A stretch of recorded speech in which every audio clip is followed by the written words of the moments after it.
Good afternoon. Good afternoon. Thank you so much for joining me. This is the podcast, The Endurance of Labor Laws. I'm your lovely host, Lesley Sullivan, and today is episode 149, and today we're going to talk about the Drug Enforcement Administration. This is very interesting. Very much learned a lot about this. But first of all, let me give a big shout out to my listeners because as usual, you guys are awesome. So a big shout out to California, Texas, New York, Oklahoma, Massachusetts, Colorado, and Nevada. In terms of countries, the United States, the Russian Federation, and Uzbekistan. That is awesome.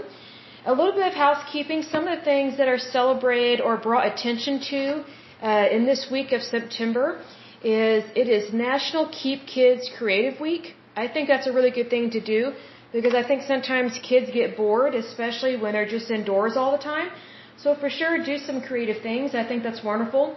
Especially keep them active. That actually helps out get rid of childhood obesity and things of that nature. Also, it is International Week of the Deaf. I find that very interesting because there was a report I had to write, I think I was in 6th or 7th grade. I had to read an autobiography about Helen Keller, I think is her name. And it was really interesting because I never realized what she went through as a child because she was born normal, but she contracted some type of fever. I can't remember what it was, but she went deaf and mute because of the fever, because the fever caused her brain to swell. So that's why she had permanent damage from that. But she ended up living a very wonderful, fulfilling life. And I think that's a wonderful thing. So regardless of what happens in your life, you can still accomplish your hopes and your dreams. And her parents did not give up on her. They were the ones that hired a special tutor for her. And that lady's name, I think, was Anne Sullivan. We're not related, but very interesting story about her. She helped Helen Keller to become a normal child.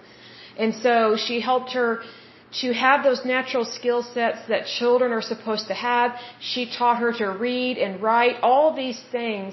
So it was really interesting what all she helped her with.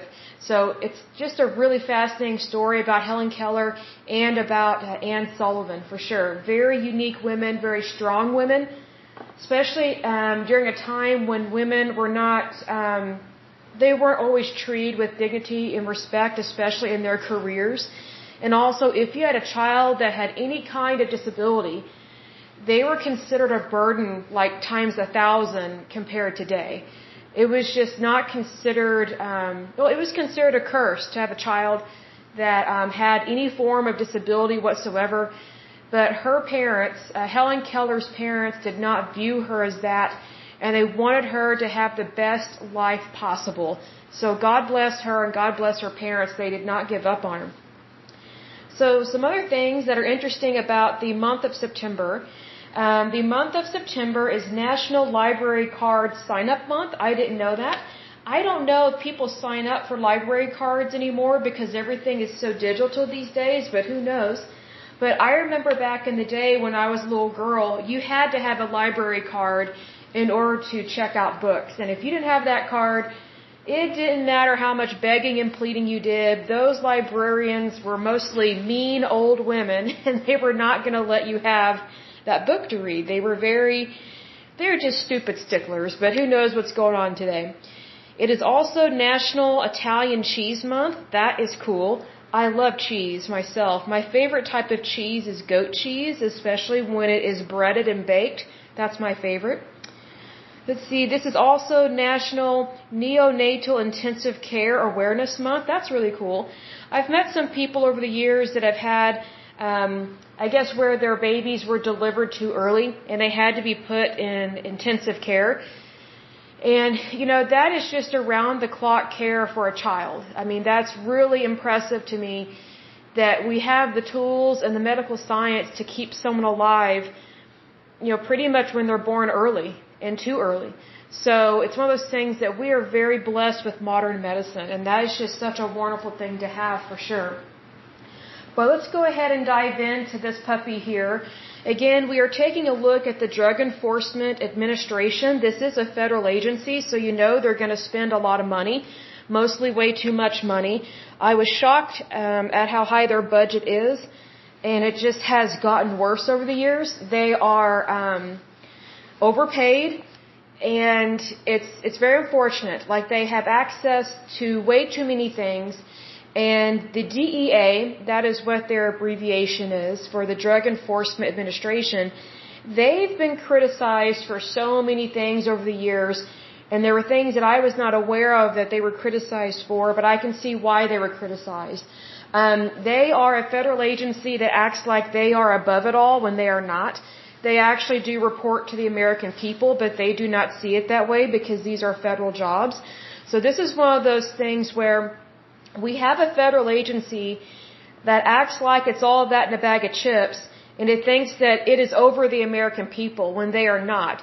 Do they have enforcement policies and procedures and laws that they can execute? Yes, of course they can. But, they report to the American people because we are the people of the United States. And, we are a democracy. We are a republic. But unfortunately, whenever you have federal agencies that get too big for their britches and no one calls them out on it, they kind of take things too far. So some of the things that, I'll just say this up front, some of the things that they have been criticized about is how they arrest people when they falsely accuse people. Like, they say they have a case, but they really don't. That may falsify evidence. Also, there is an issue with wiretapping and database storage of information and things of that nature, which, goes against some of our civil liberties there. They have very much had a huge problem with medical marijuana, or just marijuana in general. These people are so anti-marijuana, it's extreme. And so I just wonder what the DEA is doing in regards to marijuana and medical marijuana, because so many states have legalized it. But federally speaking, I think it's still not legal. I mean, I'll have to double check that because I haven't been keeping track of that per se. But I know here in Oklahoma, we legalized medical marijuana. And, the DEA is one of the agencies that very much loved having that war on drugs, especially in the 80s and 90s. And these are some of the people that locked up thousands of people, I think unlawfully, for just smoking marijuana and for not, they weren't dealing with serious drugs. It was just marijuana. But unfortunately, we had a very critical president at the time, which at that time was President Ronald Reagan. And I do agree with Ronald Reagan on so many things, but the war on drugs, to me, was just too extreme. It was way too extreme. And they locked people up over a stupid plant. I mean, marijuana grows out of the ground. It's a plant. And plus, whenever someone smokes something or they ingest something, that's on the person. That's their responsibility to take care of themselves. So basically what the DEA did, and it's still kind of doing, is they are over-policing people. And so they were given too much power and too much authority, in my opinion, in the 1980s and 90s in regards to the war on drugs. And I just kind of feel like they use any excuse they can to go after Americans and arrest them. And that's not their job. That's not their job to behave that way. Do we need a drug enforcement agency? Yes, of course we do. We need to make sure that we're not having illegal drugs coming into the United States, because that is always an issue with our border with Mexico, because there's so many drugs that get into Mexico from other countries as well. So, the DEA is very much important. It is very important. I do think we should have this agency. It's just sometimes they bite into things that they should not really be clamping down on, and medical marijuana is one of those. And the DEA is one of the agencies. It's not the only one, but you have the Food and Drug Administration and the DEA, and there's another federal agency, I can't think of the name. They help to reclassify drugs, or to classify them, that they go into those different schedules of drugs. So, for example, you may get a prescription for a higher dose of Tylenol or something, like something minimal, or like something like, antibiotics. Well, that's a totally different class of drugs than like an opioid or things like that. So there are some things that are put on the controlled substance list that should not be on there. There are some drugs that are, that should be on the controlled substance list and others should not. So this is one of the agencies that they love to control people's lives, and that's not their job. Their job is to protect people's lives. But unfortunately, this agency uses their authority to control people's lives to the extreme. And so they do this with people's, I would say, their prescriptions, their access to drugs, sometimes their access to doctors, and then they overpunish people. Because, smoking a joint is not the same as like a home invasion or manslaughter or one of those things. And of course, all those things are bad and some of them horrific, but, smoking marijuana does not warrant I would say the same jail sentence or same punishment as a horrific crime. But yet, some of these people that were arrested in the 80s and 90s, some of them are still in prison. And that's sad, because there's some people that have, gone to jail for hit and run. They actually killed somebody and they are already out. They have already served their sentence term in prison and have been released. But yet this war on drugs went to the extreme. It was insane. So it's one of those things that, I don't approve of people being drug addicts or any kind of addict really, but that's on the user. It's not our job to shame and blame somebody. If someone has an issue, if they have an addiction of any kind, they need treatment, they need therapy. They need to go to the appropriate healthcare facility and get the help that they need. Going to jail does not treat the addiction, and it doesn't help the individual in regards to drugs, alcohol, and things of that nature. So, to me, there is a very distinct difference between someone smoking a joint and then being a hit and run driver. You know what I mean? Or holding up a gas station. Like, those are extremely different ways of breaking the law. But here's the thing. Someone that has a substance abuse issue, they are not a violent criminal. They are not a risk to society. They are mainly a risk to themselves. So whenever someone is mainly a risk to themselves, they need to be treated in a healthcare facility. They do not need to go to jail. And this has been proven not only in the United States, but also in other countries as well. There is a study that I read, and I can't find it, and I can't remember which country this was in, but there was one country, it was like one of the Americas or something. It was a Spanish-speaking country. They had a huge problem either with cocaine or heroin, I can't remember which one, but it was one of the drugs that you inject, with a needle. And so instead of demonizing these people, what they did was they helped get these people off these drugs. And so what they did was they decriminalized it as as how to describe this. They decriminalized it so that you're not breaking the law, but instead you would be admitted into a healthcare facility so that you could receive treatment. So basically what that means is that, first of all, they would give these people clean needles, so that way it would drop the infection rates of HIV, hepatitis A, B, and C, syphilis, and all these other, unfortunately, all these blood-borne pathogen diseases that you can get from sharing needles. So this particular country, and again, I apologize, I can't think of the name of it, they had a very high rate of HIV, new infection cases and diseases, and so they're like, we need to get a handle on this because what we're doing is not working. Just rounding these people up, shaming and blaming them and sending them to prison is not getting them the treatment they need at all, and then when they come out, they are worse off than when they went in. So they gave these people fresh needles, clean needles every time. And then also, they gave them the opportunity to go to a healthcare facility to get them off of that drug. And so what some people don't realize is that a lot of these addicts, they can't just stop midstream. Like, they can't just stop cold turkey because it could actually kill them, or it could greatly cause them to go into a fit. I mean, it can do strange things to the brain, the heart, and the lungs. So what happens when these people get admitted to a healthcare facility, that is geared at getting them off of their addiction, helping them to not have that addiction anymore, they are put under the supervisory care of a physician, meaning someone that is an MD, not a nurse, not a medical scribe or a medical assistant, but this needs to be a doctor, someone that's been to medical school. So they are put under the care of a doctor. And what this doctor does is they administer the same dose that they were taking pretty much in terms of whatever they were taking, and then they slowly trickle it off. They slowly decrease it over time, so that way it's not just cold turkey. They don't go into shock.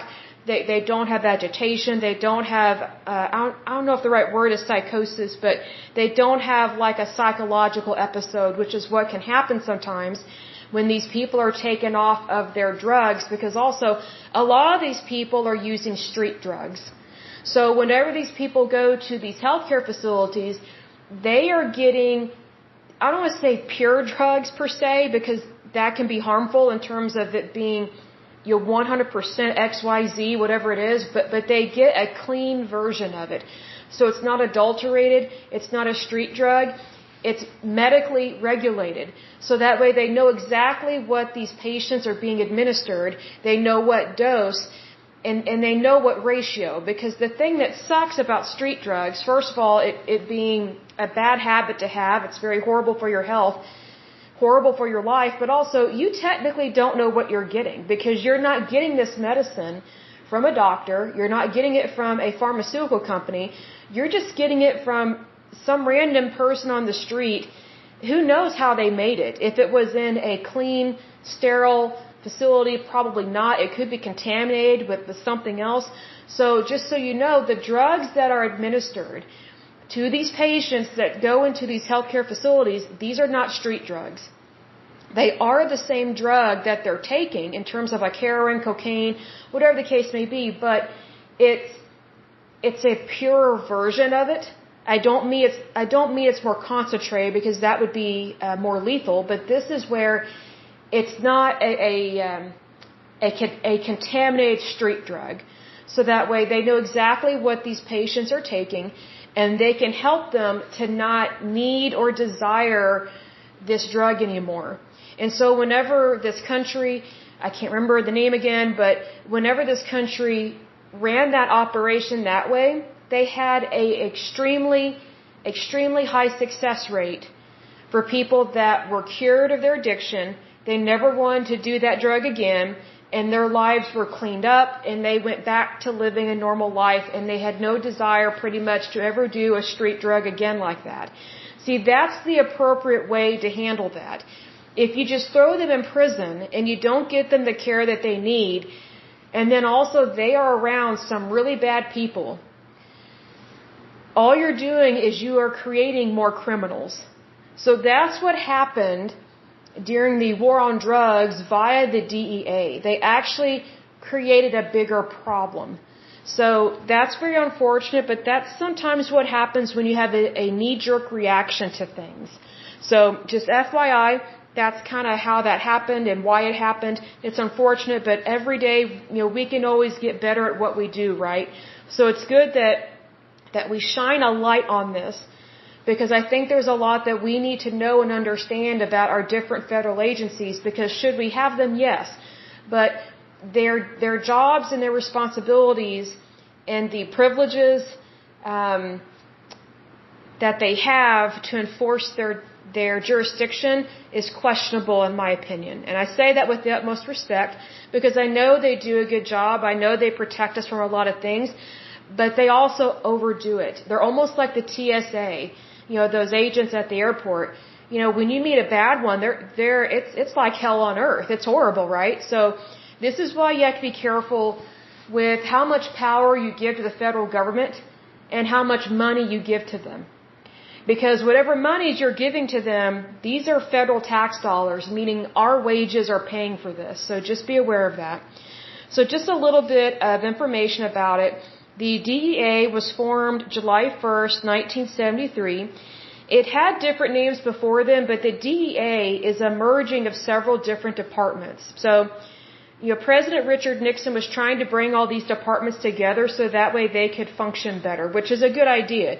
It's just like the EPA, where before the EPA was created, you had all these different agencies that were not communicating with each other in regards to the environment and how to clean up these hazardous sites, and not much was getting done because they were too busy being bossy with each other as opposed to actually coming together and working together and trying to figure out, hey, what can we do to help our citizens? So some of the previous names of this agency are the Federal Bureau of Narcotics, Bureau of Drug Abuse Control, Bureau of Narcotics and Dangerous Drugs. See, here's the thing. Not all drugs are dangerous. So that's a telltale sign right there that they are just completely against drugs altogether, because basically anything can kill you. If you drink too much water, technically you could die because you're giving your body too much fluids, and then it oversaturates your blood and it affects your cells. Well, that's water. Well, we all need water, but it depends on the amount, right? So that's why they say a good range is like 64 ounces a day in terms of water. But not all drugs are dangerous, but any of them can be dangerous depending on how you use it and how often, and if you actually need that drug. So right there it tells you they just assume all drugs are dangerous. That's what that tells you. And you cannot make a blanket statement like that. And first of all, be truthful. Secondly, be accurate. See, because there's the thing, taking a controlled substance, it's not the same as taking like an herb, you know what I mean? Like it's just not the same. Or taking like a children's vitamin, you know what I mean? Like you just have to practice caution and practice due diligence and things of that nature, and just be aware of things. Some other names that they had was Office of Drug Abuse Law Enforcement. So that tells you right there they have a negative opinion of people that take drugs, and they have a very clear definition in their mind that pretty much anyone that takes a drug is abusing a drug. And they think that if you take a drug, that you will become a drug abuser, and that's not true. It is actually quite rare for people to abuse drugs. It is very rare. Like if you take the entire population, like that number of the United States, and compare how many prescriptions are filled to how many people actually become drug addicts, it is very low. So what they like to convince people is, there's a opioid crisis, or there's a methamphetamine crisis, there's a cocaine crisis.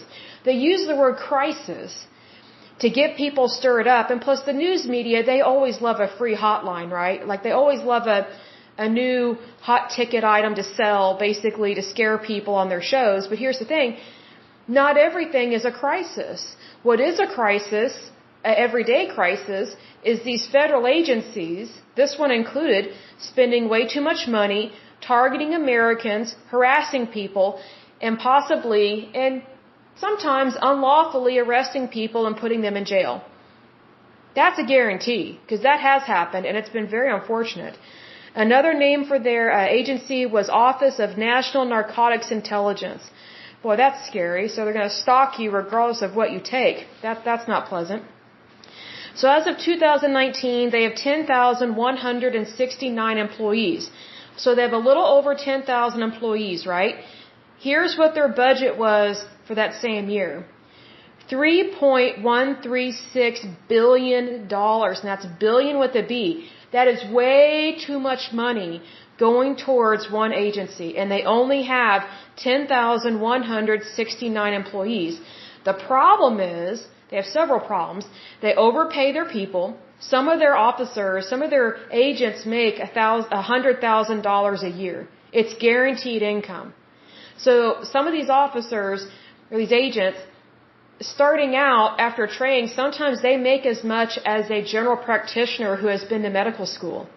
That's ridiculous. That is way too much money for these people, because the skill set and the training does not match the income that they're earning. That's the problem. It's causing inflation. Also, they have access to airplanes, jets, helicopters, boats, all this stuff. They don't need all that. They do not, and they have too much of it.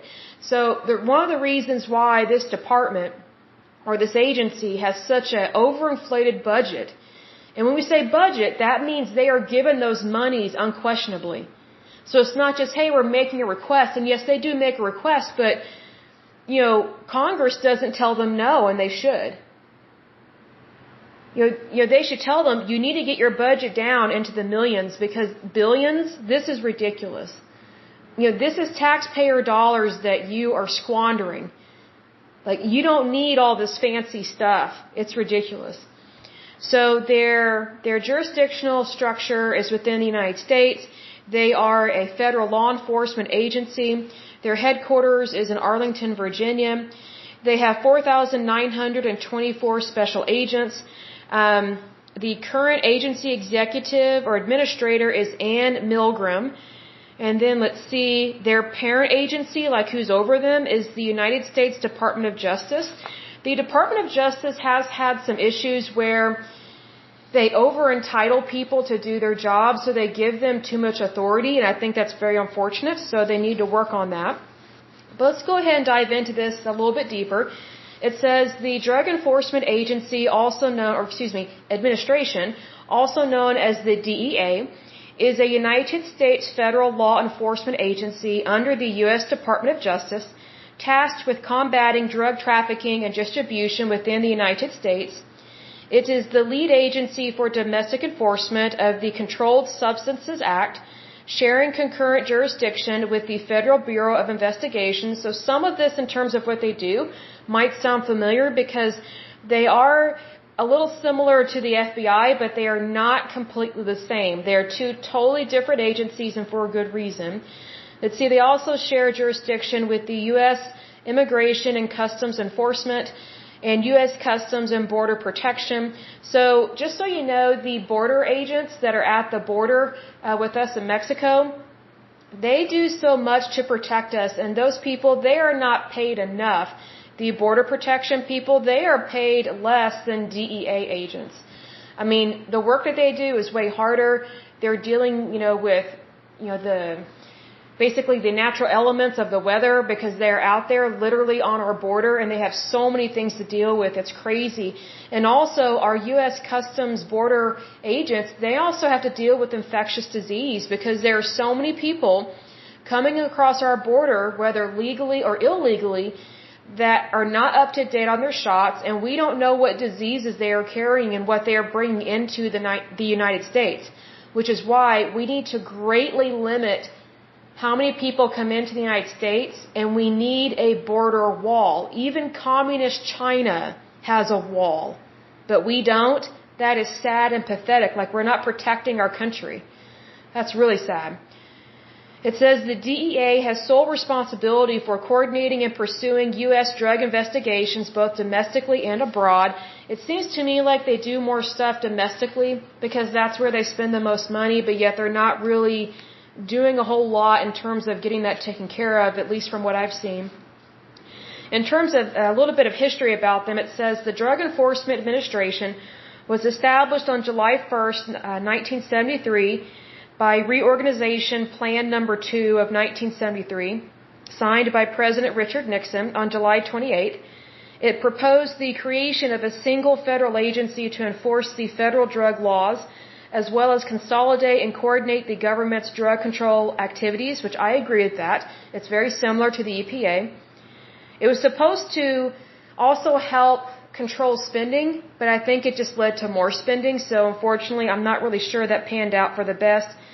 It says that Congress accepted the proposal as they were concerned with the growing availability of drugs.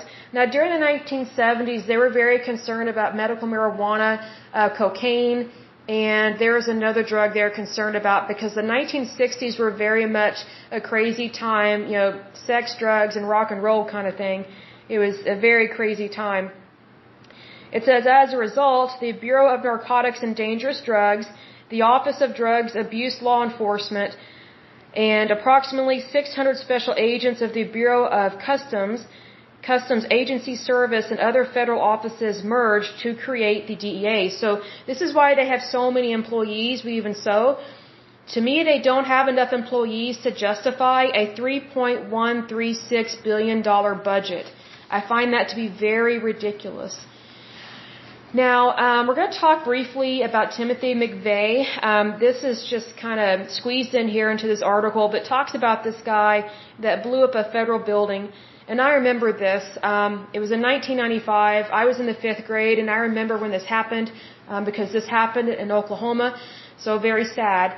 It says on April 19th, 1995, Timothy McVeigh attacked the Alfred P. Murrah Federal Building in Oklahoma City because it housed regional offices for the Federal Bureau of Investigation, the Bureau of Alcohol, Tobacco, Firearms, and Explosives, and the DEA, all of which had carried out raids that he viewed as unjustified intrusions on the rights of the people.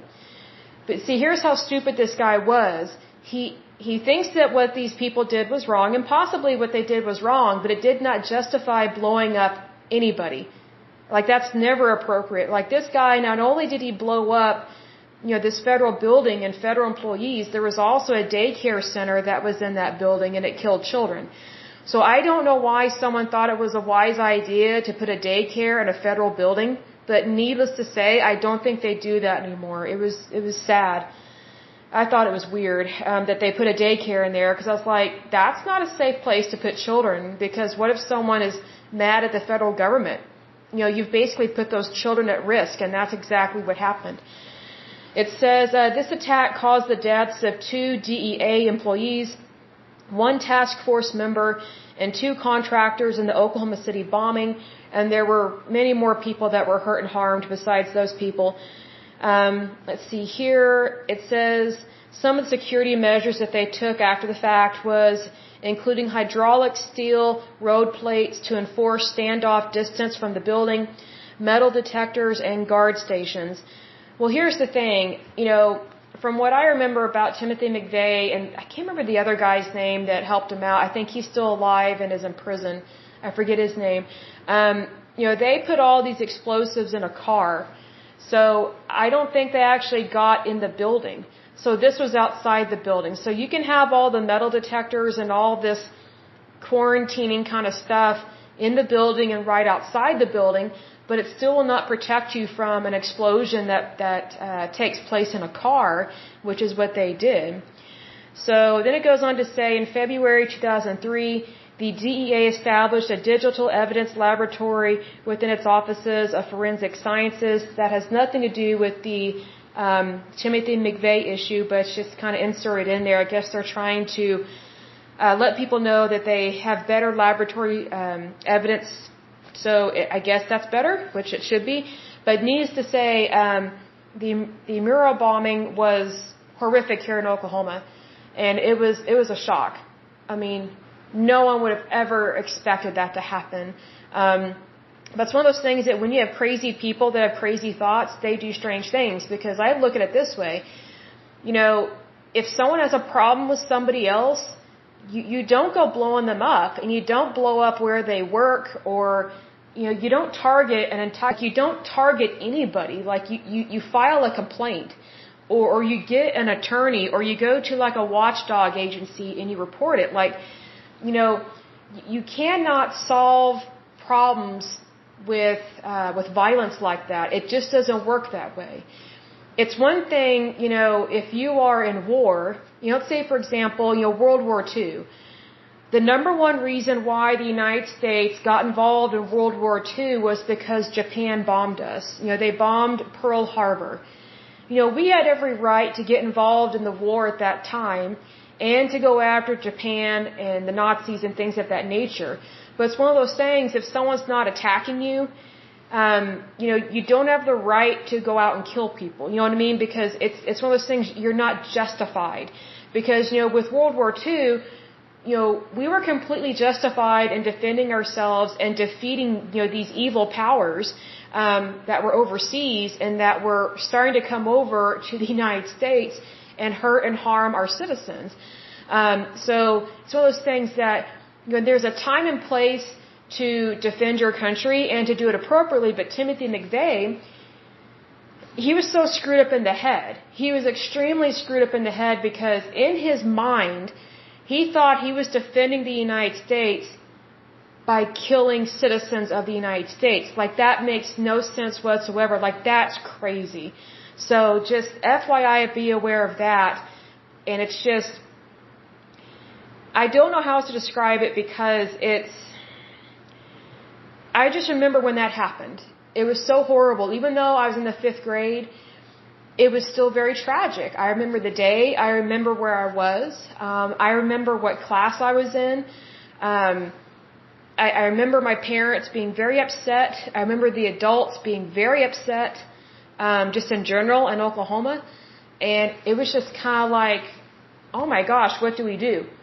But what's interesting is that even though we had that horrific tragedy, we came together as a community, as a state, and as a nation. And even though we had that horrific event happen, we knew that as a people and as a country, we will not bow down to any type of evil whatsoever. So there's a reason why people like Timothy McVeigh get executed. So I know there's some people that are against the death penalty. I'm not against the death penalty. I think some people should get the death penalty, especially when they are a murderer and a horrific murderer. Like, for example, if Adolf Hitler had not killed himself, he totally would have been brought up on charges and he would have been executed. Why? Because he was a horrific murderer. You know what I mean? So it's just one of those things that you can't let things slide. You just can't. And we have to call a spade a spade. If something's evil, we have to call it for what it is, because the moment you stop calling something what it is, that's the moment you've already lost the battle, and that's the moment that you've caved in. But that's not the American way. We do not cave in to anything. We stand our ground and we stand up for what's right. We defend our citizens, we defend our people, and also, technically, the United States, we are basically the police force of the world, because we stand up for people that are not even Americans. We stand up for women, children, the oppressed. I mean, we stand up for so many things. So for anybody that talks bad about the United States, I think you need to take a long look in the mirror and realize that the United States does a lot to protect so many people that we don't even personally know. But we choose to stand up for what's right because it matters. It very much matters, because we do not tolerate evil of any kind. And that's very important, and that's very close to my heart, not only because of what happened here in Oklahoma, but just by naturally being a good person. You know what I mean? Like, you choose to be a good person, and because of my faith, I choose life, not death. So, being that it is very important to be a good person, part of being a good person is when you call a spade, and you don't try and cover things up. Like, you say it like it is. Like, just think about it. If people had not called out Timothy McVeigh for what he did, he would still be out there walking around blowing up other people. So that's why you can't tolerate evil, because when you have sick people like Timothy McVeigh out there, which he's not out there, he's been executed, but I'm saying that, let me put it this way. Whatever you tolerate is what you allow to contaminate. So don't do that.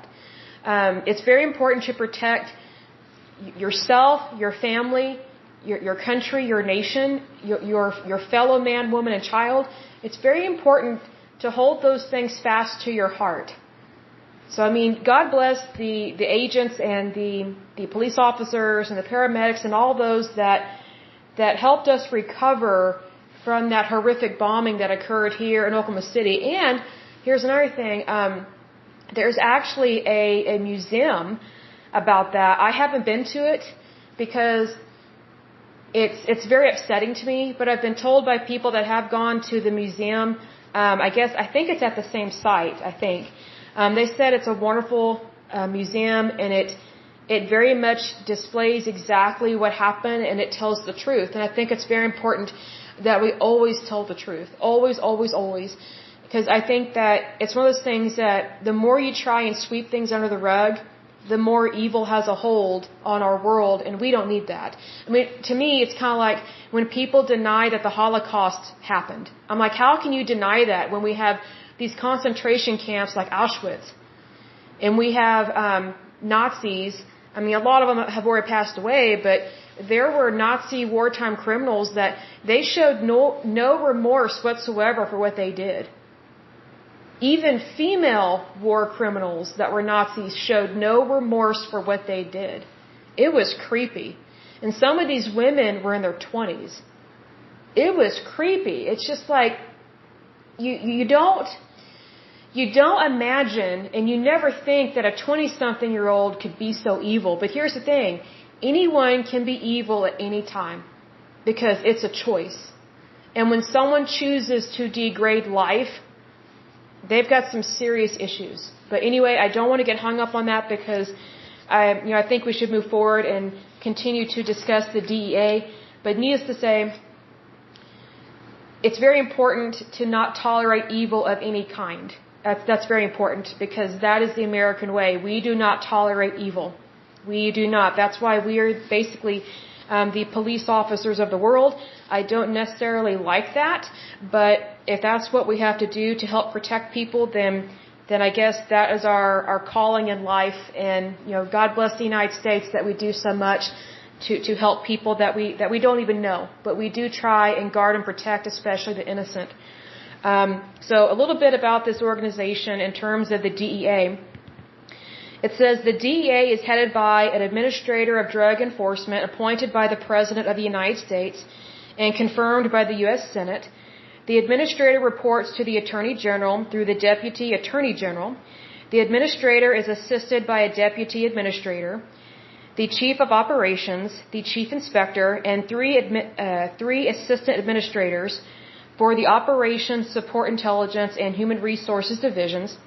Other senior staff includes the Chief Financial Officer and the Chief Counsel. The Administrator and the Deputy Administrator are the only presidentially appointed personnel in the DEA. All other DEA officials are career government employees, hence they are overpaid. DEA's headquarters is located, as stated earlier, in Arlington, Virginia, across from the Pentagon. It maintains its own DEA Academy located on the Marine Corps base Quantico at Quantico, Virginia, alongside the FBI Academy. And let me get a drink of water here. Hold on just a moment.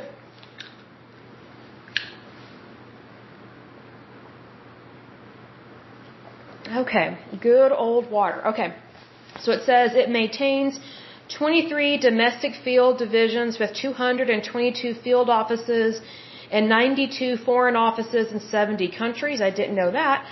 It says with a budget exceeding $3 billion, which is ridiculous, the DEA employs 10,169 people, including 4,924 special agents and 800 intelligence analysts.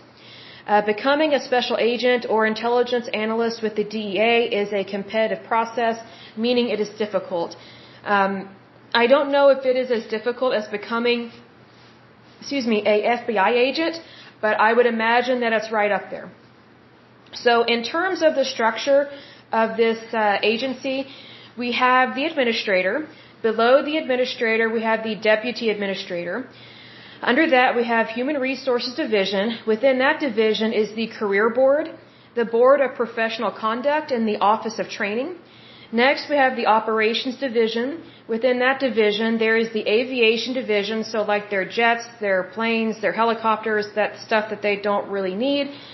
They also have the Office of Operations Management, Special Operations Division, Office of Diversion Control, I don't know what that means, Office of Global Enforcement, and then Office of Financial Operations.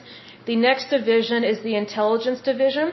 Within that division is the Office of National Security Intelligence. They also have Office of Strategic Intelligence, Office of Special Intelligence. They have El Paso Intelligence Center.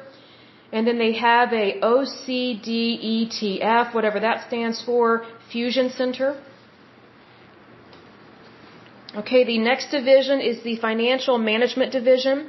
Within that division is the Office of Acquisition and Relocation Management. I'm guessing that's for purchasing of their facilities, like their buildings and things like that, but I'm just guessing.